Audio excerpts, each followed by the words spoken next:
Шинэ утас авлаа өнөөдөр. Тэгээд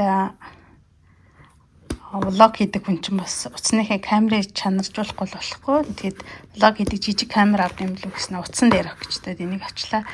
Тэгээд эний утсыг авахаас өмнө зөндөө юмнууд судалсан. Тэгээд яг дажгүй өнөөдөр аттай ингээд бас хямдрал зарлцсан байна. Дээрээс нь хуучин одоо энэ бичлэг хийж байгаа 14 Pro-го зөрүүнд нь өгөөд тэгээд бас нэлээ хямдрал аваад ингээд энэ утсыг авлаа. Тэгээд энэ утсыг аваад улам гоё влогнууд хийнэ гэж бодож байна.